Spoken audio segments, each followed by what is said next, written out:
Good evening, everybody. My name is Kevin Starkey, the Managing Director and owner of Darkwood Studio Record Label Service, First Nations Aboriginal Torres Strait Islander record label service in Australia. Today, I would like to pay my respects and acknowledge the traditional owners of the country in which we're performing and recording on today, which are the Gubbi Gubbi and Kabi Kabi language groups. I would like to take this moment to pay my respects to their elders, past, present, and future. I would also like to take this time to pay my respects to the off-country elders, past, present and future, and emerging families that have been brought to this country and now live and exist within this country. I'd like to take this moment to thank everybody for respecting the culture of the Gubbi Gubbi Kabi Kabi language groups. Thank you. Hey, and welcome to the Turn Up Summit. Today we're going to be speaking about the importance of networking, and we've got the guys from Brisbane here. We've got Rick, Honey, and Lucas. Hey guys, how are you? Good, really good, thank you. How are you? Good, thank you. You guys did such a good job of networking and turning up early and talking to everyone at the Turn Up Summit at Solbar when we filmed the showcase acts, which you guys were one of them. So we thought it'd be good to chat about that. How did you guys find that, and what did you think in that? We found it amazing. Definitely throughout this whole COVID period, it was such a light in the dark. It was amazing to meet all the people that we met and to really network with new people and get into the business, you know, a lot better than we were. So yeah, we had heaps of fun. Yeah. The Turn Up crew were really impressed with all that and how you did that, and I think you made some good connections out of the day. And I'm just wondering if you can sort of say who you did meet there on the day and if you've dealt with them or spoken to them since that time, or you know, what's sort of come from it so far. Or you? Me? So I've only, since we did the Turn Up event, I've only really met up with Kev Starkey and gone up north and been working with him in Stone Moth. But other than that, just more connecting with you and stuff as well. We've met a few people, which has been good, but yeah, it's still every day's a new day. You always meet new people. What about the other bands that also showcased that day? I think you made some connections. Yeah, with them Ira too. Kenji were good. I run into them at Malawbar Music and stuff. They're really cool. And hopefully you might play some gigs with them sometime. Yeah, hopefully. Those guys killed it. So, what things would you guys suggest to other bands or artists when trying to network? Because it is a hard thing. Some people aren't very social or find it hard to talk to people or strangers they've never met or know. So what sort of advice do you guys have, and how would you approach that situation? Well, honestly, I'd say just do it. Just go ahead and do it. Even if you're not very comfortable with networking, talking to people face to face, do it online first. Both are very, very critical when it comes to networking, online and face to face. So if you're a little bit nervous and don't really know the industry very well, start off online, start sending messages out to people, and then, you know, you'll get a face to face meeting, and that'll help a lot. It'll help so much tremendously. It definitely helped us out heaps. Yeah, and how do you find it at gigs, talking to fans or other artists or industry people and trying to make connections with that as well? Because that's also another very important thing in person. I guess in the beginning, when you start out, it's going to be very nerve-wracking, but once you do it, once you get over the first two hurdles, it becomes a lot more easier. And I find these days, you know, a lot more people have heard about us through our networking and stuff, and they come up and approach us instead of us approaching them, and it makes so much more of a connection that way. It's a hell of a lot easier. Yeah. So what do you think the differences are between networking online with social media compared to in person, and which one do you guys prefer? I think we prefer both. Yeah, that one's sort of hard to cover because some people are across state. You can't really meet up with a whole lot of people. Yeah. I guess, we rely very heavily on our online networking at first, like we said, and then we carry it on to face when we do go around and we do talk to new people. That's pretty much our main one is online, and we prefer that. Do you have a specific platform that you prefer to use to talk to people by? Facebook would be the main one. Yeah. We are branching out into Instagram and working all those out. Trying to TikTok as well, trying to find little other avenues to reach fans. Yeah, because there's one thing networking with industry people, but it's also with fans as well, and trying to grow the fan base. So, have you guys got any plans to start doing that online or in person or anything like that? Yeah, we're working on things currently. We've even decided to like get a list of people on the page, like active people, and find out who's your fans and your super fans and work them that way, or just your people that drop in from time to time. Sort of try to connect with everyone and bring them onto that sort of fan base. As well Make it as more for starting off on, your basic Facebook. Facebook really sets a very, very simple, easy to use platform. And for us personally, I think our next step is to branch into live broadcasts where we actually get to speak to our fans one-on-one instead of just handing them stuff to read and to watch. We want to connect. We really want to connect with our fans, and that's our next step. And Facebook is definitely one of the best instruments you can use to get up there and interact with your fans face So to that's face. doing Facebook Lives and getting Yeah. people on there to chat to you and Yeah. you chatting to them and Exactly. just pretty much talking crap and telling them what's going on. Yeah, exactly. Yeah, it's the best way to do it. And you'll make them super fans. Yeah. So- Make them feel that like they're a part of the experience. Yeah, as like well. they're a part of Yeah. our story, not just our music. I don't want people to just listen to our music. I want them to be a part of our full journey. I want our fans to be able to pop onto our page and actually get to know us as individuals, not only the band and the music that we play, but I want them to feel a part of who we are as artists. And growing the story and the Yeah. journey. Mhm. Because they'll be with you and they'll be the fans that will spend big money and want to buy every Exactly. thing exactly. you put out, hopefully. Mm. But it's not all about money, it's about creating a connection. And Exactly. Yeah, that's So what who's we aim the- to do. so is there one main person in the band that does that main networking, or is it everyone that does something? We share it pretty much. Yeah. Yeah, we share. We all manage our Facebook, Instagram, and YouTube channels together. Yeah. And if someone comes up with an idea, we all get onto that idea and we all share the task at hand. Yeah. Yeah. I know you guys haven't done heaps of gigs, but you're starting to do more. Has anyone yet thought about going back to some of the old school ways of like handing out flyers, putting up stickers, going to gigs, talking to people? We did that at our first gig. When we played at 18th Party for our first gig. We're only up to gig number 10 maybe. Yeah. And we've already played Yeah. Brisbane. But yeah, we've printed out flyers and stuff. Even for our gig at Glasshouse, when the first one back since COVID. Printed out flyers of that, went and stuck them around, put them up at the jam room in Caloundra. Yeah. Just little things like that, trying to be in people's faces without being too abrupt.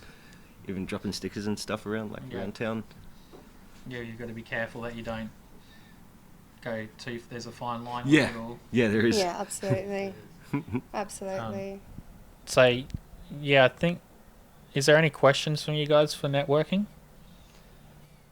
We're still virgins at it. We're still learning. So, Yeah, we're so still that's- learning it that's- all. We're We're still learning very, from you very pretty new. much. You and Turn Up, like we sort of follow you guys. We do research on YouTube and just try to learn the industry, things to look out for, just different ways to be creative with it, really, and sort of grow your business as well. Because at the end of the day, you are a business. You're not just Yeah.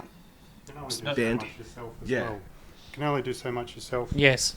And that's where we're finding that when we're meeting people like yourself and Andrea and Eloise, we're networking and building up a strong relationship, which is important.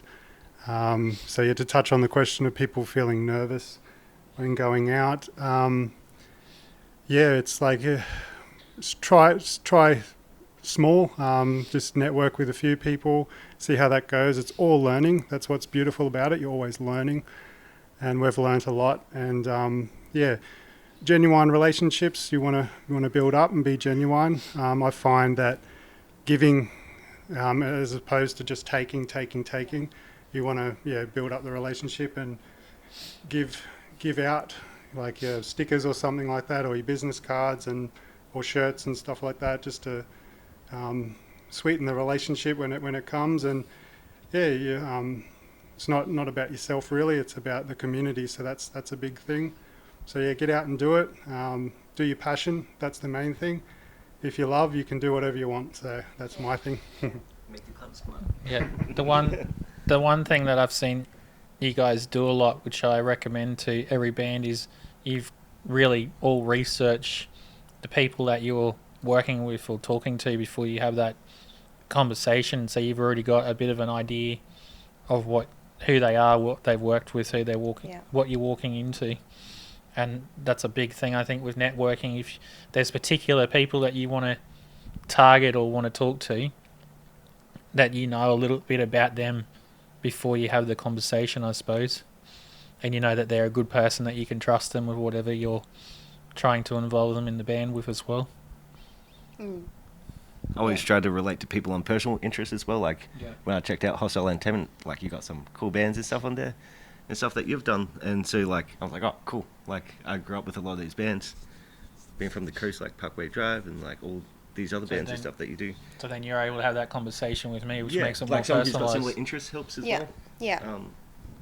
And then we can still do the business side of stuff as well as still have those chats, which is really cool for the relationship, because it's not just like straight. Yeah, we did. We recently played in Brisbane at the Flaming Galah, and we played with a band named All Hours. And yeah, we did our research on them, and their music was great. And yeah, when we met them face to face, it was a lot more easier to have a great conversation with them, because you know their background, you know their music, you know where they come from, you know. So there's a lot of interest. So yeah, it definitely helps doing your research on bands that you're going to be playing with, and you know. And now you're talking about potentially working with those guys next year. Yeah, yeah, exactly. So it definitely pays off to do your research and have a good conversation with them, because who knows, like us, we're probably looking at playing with them. So it's awesome. It's about forms a new relationship. It's about building a community of different bands that you get on with, that are similar, that work together and can play shows or tour together or play in each area. Yeah, and connect with, you know, connection with another band, you know, even though they're slightly different to our music, we're both very, very passionate, our band, so it's really exciting. So that's an example where you've talked online and then got together and played a gig. Yeah, precisely. Yeah. Is there any other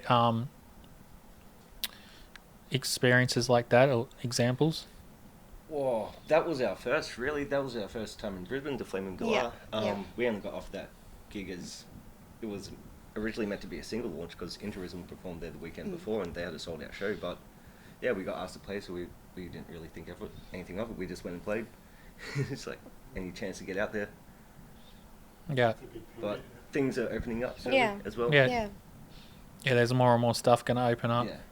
So it's about building that community of bands and networking and researching and like doing the that. Facebook groups and Gold Coast musicians and Brisbane musician scenes, get involved in them, find bands there.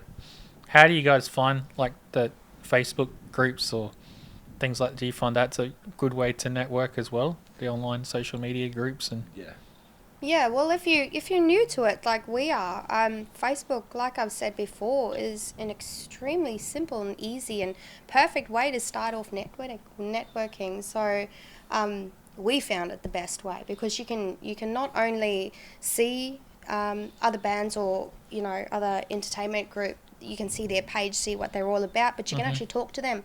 And get onto that personal level pretty quickly before meeting them. And when you do meet them, it's easy. It's great. Unfortunately, you can never beat in-person networking, and this year's put a hamper to that. But definitely. We're starting to get back to it, which is a good thing.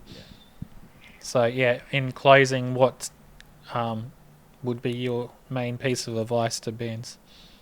Put yourself out there. Just do it. Just do it. If you love it, just do it. Two things. Was it don't stop and keep going. So believe in yourself. That's a big thing.